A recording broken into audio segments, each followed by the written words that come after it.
está con nosotros en el estudio Juan Martens, doctor en criminología. ¿Qué tal, Juan? ¿Cómo estás? Gracias por venir. Buenos días, un placer estar con ustedes. Bueno, Juan, obviamente tenemos que hablar primero que nada de esto que pasó con el exdiputado Carlos Sánchez, alias Chicharó, que termina asesinado en su casa, en su cama, y obviamente esto tiene el sello inconfundible de la mafia. Y es una muestra de quién controla el territorio, como decíamos, pero la muerte de Carlos Sánchez estaba anunciada. A inicios del 2019, él tuvo un problema con el clan con el que se estaba manejando, negociando. Mercaderías iban y venían de Bolivia, ¿no? Y se produjo un pago con dólares falsos. Consecuencia de ese pago, dos primos, ¿no?, desaparecen en Bolivia hasta hoy día. De hecho, se pidió $200.000 para solamente decir dónde está el cuerpo. Y ese hecho hizo que se rompa la alianza que él tenía con el grupo con el que estaba trabajando todo en esa zona de Capitán Vado, ¿no?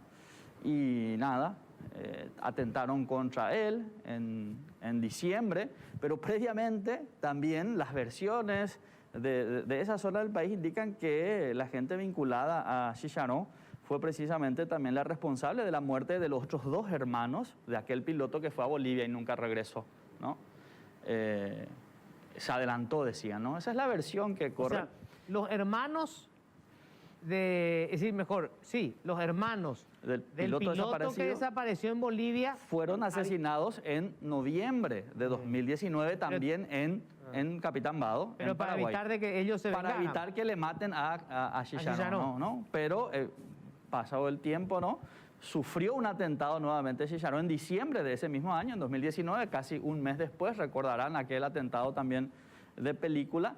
Y se dio cuenta de su vulnerabilidad y que se habían roto las relaciones con los grupos que manejaban el territorio, y él entonces se refugia en Pedro Juan Caballero. Habrán visto el búnker que tenía, se necesitaban códigos de seguridad para ingresar a la casa, pero la muerte ya estaba decidida, ¿no? Entonces fue un plan que tardó una pandemia en ejecutarse, que finalmente ocurrió, ¿no? Entonces, más o menos es la explicación de lo que ocurrió, del por qué. Entonces, más que nada, es una venganza vinculada a ese engaño de haber pagado con dólares falsos.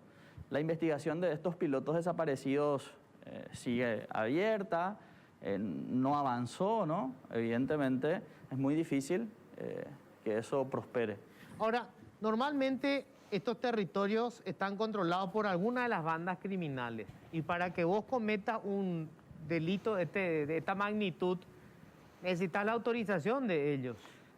Claramente. De hecho, en algún tiempo trabajaban todos juntos, ¿no? Y recordemos, cuando Fernandinho Beiramar vino a Paraguay, ¿no?, trabajó con el clan Morel hasta que tuvieron problemas y mató a todo el clan Morel, incluido al padre que estaba recluido en Brasil, en una penitenciaria. Eso fue en Capitán Vado, ¿verdad? También en Capitán Vado, ¿no? Fue de película, que entraron a la casa y masacraron a todos. Y es prácticamente, digamos, como que la misma dinámica, ¿no? Estos grupos que se alían, pero por desavenencias comerciales luego se rompen, ¿no?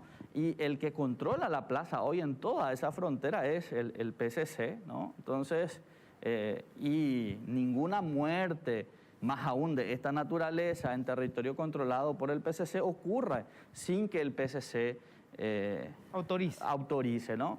Y recordemos que fue una gran logística.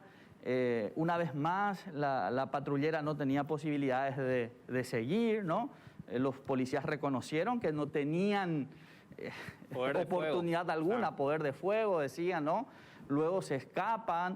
O sea, todo esto te muestra, así como podemos ver lo que ocurrió en el caso Rafat, de que hay ya una voz, un relato cotidiano en la epidermis de todo ese territorio fronterizo que te dice que esto va a ocurrir. Ya están dadas las condiciones porque así lo dicta la lógica de relacionamiento de la frontera, ¿no? Entonces, es como que se dan las condiciones, autorizaciones, ¿no? Y finalmente ocurre con mucho éxito. Porque si vemos, y también como decía ayer un colega con quien hablé en Capitán Vado, ¿no?, habían jurado matarle en su casa. Ese era el juramento. No querían hacerlo de otra manera, sino que en su casa, en su cama, y finalmente es lo que ocurrió, ¿no? Entonces, se dan crédito, tienen sustentos fácticos estos relatos que corren en estas ciudades, por tanto, ¿verdad? Ahora, Juan, cuando hacen ese juramento, por ejemplo, de matar al supuesto implicado en narcotráfico en su propia casa, es por una cuestión de dar un mensaje también a otros grupos de que podemos hacer lo que queremos. Exacto, claro, es el honor y es el mensaje, ¿no? Y aquí están involucradas las familias. Digamos, además del negocio, está la familia, ¿no? Porque son los hermanos de un gran clan, el que desaparece y, según las versiones, torturado, entregado en pedacitos, ¿no? Entonces, porque hubo un engaño en el pago de la mercadería. Se habla de $100.000 falsos, ¿no? Las publicaciones periodísticas de la época hablan, ¿no? Nos toca a nosotros un poco hacer la conexión de los hechos, la interpretación del porqué, efectivamente. Y sí, como dice Patricia, es el que manda en este territorio somos nosotros, ¿no? No es nadie más. Y hacemos así cuando la situación lo requiera, ¿no? Y mandan literalmente, Juan, en el sentido que ellos tienen su propio sistema de justicia y de ejecución de justicia en sus propios términos. Y incluso, a mí lo que me llamó mucho la atención de las conversaciones que estuve teniendo en estas horas, ¿no? Es que todo está justificado. O sea, la muerte de Chicharrón está justificada, dice. O sea, es lo que se merecía. Nadie le engaña así al socio. Nadie pone en riesgo la familia del socio. Entonces, es la muerte anunciada. De hecho, creo que el ministro del Interior ayer también decía, esto es algo que se venía diciendo, ¿no? A partir de esos relatos uno reconstruye y se da cuenta del por qué era ya una muerte anunciada, como diría García Márquez, ¿no? Y se concreta, la sacan a la esposa, eran profesionales, o sea, a la esposa la sacan del dormitorio en donde estaba compartiendo con su marido. Ella no quiso salir, según los relatos. Dice, no, ¿querés que le matemos a la criatura? No, entonces sale y le matan a él, le ejecutan a él. Entonces, es un ajusticiamiento. Técnicamente, es la puesta en vigencia del código de ejecución en caso de fallas, ¿no? Suponiendo que no hubieran existido estos $100.000 falsos, Carlos Sánchez hubiera seguido aliado a estos grupos y hubiera seguido teniendo mucho poder. Me interesa mucho la relación de Carlos Sánchez y de su familia con la política, porque hoy uno de sus hermanos es autoridad. Y ese es el tema del que nunca hablamos, ni tampoco documentamos, ¿no? Científicamente, porque hay muchos riesgos, la gente tampoco se anima a decir. Pero lo que no podemos negar es la vinculación directa de distintos grupos, principalmente en la frontera paraguayo-brasileña, grupos que manejan marihuana y cocaína, armas, con sectores políticos que financian, ¿no? Pero nosotros en Paraguay dimos un paso más. De allí el riesgo de que, como hace 10 años se decía, es probable que Paraguay se convierta en un narcoestado, como parece que no tiene contenido, pero a la vez asusta, ¿no? ¿En qué hechos esto podemos encontrar, no? De un tiempo a esta parte, de hecho Chicharrón era uno de ellos, financiaban campañas políticas, o sea, pero desde las elecciones pasadas están en la política, o sea, ya dan o dieron un paso más, ocupando concejalías, intendencias y llegando a gobiernos nacionales. Entonces, hay una relación directa y debemos encontrar mecanismos institucionales de frenar, porque es muy difícil competir en la arena política con gente que tiene dinero. O sea, nosotros con el equipo de trabajo de la universidad estuvimos haciendo observaciones en 2 municipios en donde sabíamos que iba a ocurrir, iba a haber mucha plata narco, ¿no? En lugares donde se pagaban 100.000 por votar, allí pagaban 500.000 por votar. En vez de dar, y fue un caso así, ojalá podamos publicar pronto, en donde por primera vez prácticamente el 90% de los habilitados para votar participaron. Y en la semana previa a las elecciones, a ese municipio pequeño fronterizo, llegaron 5 camionetas nuevas, gigantescas, llenas de víveres, enviados por otros colegas que usan ese territorio para el cruce. Entonces, era central ocupar, ganar esa municipalidad, porque eso te daba acceso al tránsito fronterizo, ¿no? Entonces, ese es el nivel de involucramiento que se está dando y que efectivamente uno de los actores centrales era la familia Sánchez. Ahora, cuando vos decís esto de que antes ellos candidataban a sus propios, pasaba a sus secretarios, choferes, guardaespaldas, no importa, pero que sea su empleado, los candidataban, como ocurrió en el caso de Chicharó con Marcial Lescano, por ejemplo, uno de los tantos casos. Ahora ellos ya se candidatan. Pero antes lo hacían por una cuestión de que como que tenían vergüenza, como que la gente los apuntaban como narco, entonces no le pongo nomás a mi chofer. ¿Por qué hoy ya se animan? ¿Por la falta de control, por la vista gorda de las autoridades? Siempre las explicaciones son como muy difíciles y son múltiples, ¿no? Pero la aceptación y la normalización es asustadora, ¿no? Y esto se da en todos los negocios fronterizos. Y ahí vemos, en Pilar tenemos combustibleros, gente que hurta combustible y es combustible, una persona respetada, contribuye a las obras de beneficencia, construye iglesias. En Saltos del Guairá tenemos cigarrilleros, o sea, que también tiene esa misma figura que se da en Pilar, ¿no? Claro, como Pablo Escobar. Y que incluso lo emula, ¿no? Y en la zona, a partir de San Pedro Norte, o sea, en la frontera de San Pedro Norte, ya Concepción, Amambay, ¿no? La expresión narco ya aparece como un actor, ¿no? Y eso es una cuestión, así que nos tiene que llamar la atención. En el relato se empieza a verbalizar que es una persona que se dedica al narcotráfico, entonces ya está esa porción del lenguaje está naturalizada.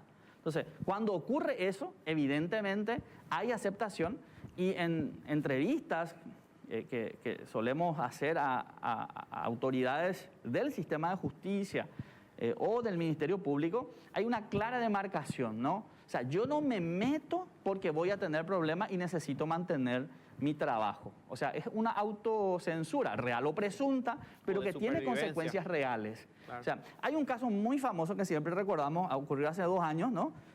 Justo cuando estábamos haciendo trabajo de campo en Uyaú se encuentra un cadáver, ¿no? Coincidió que teníamos la entrevista con el Ministerio Público y dice, ni me voy a meter en ese hallazgo de cadáver, ¿no? Y si vemos las estadísticas solo de este año, tenemos 21 hallazgos de cadáveres solo en el departamento de Amambay, 21, ¿no? Muertes por sicariato, tenemos cerca de 30, tenemos muertes por sicariato, ¿no? Y después la misma policía pone otros homicidios, ¿no? 10. O sea, una violencia letal muy alta, con un porcentaje de impunidad absoluta, ¿no?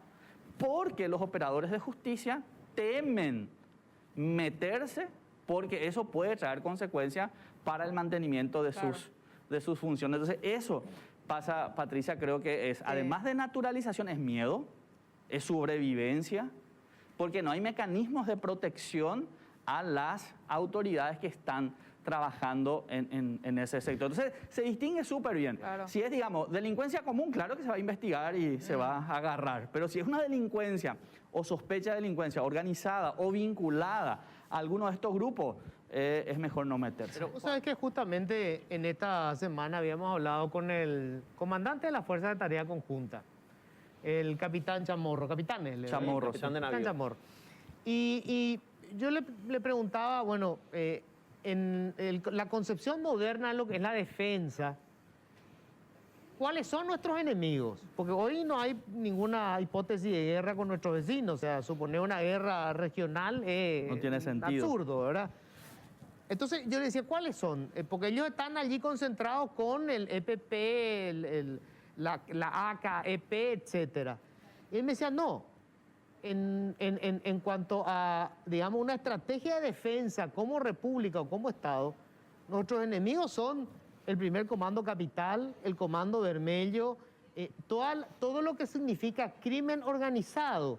Porque decía, estos movimientos guerrilleros están muy lejos de sus objetivos. Su objetivo es tomar el poder por la fuerza.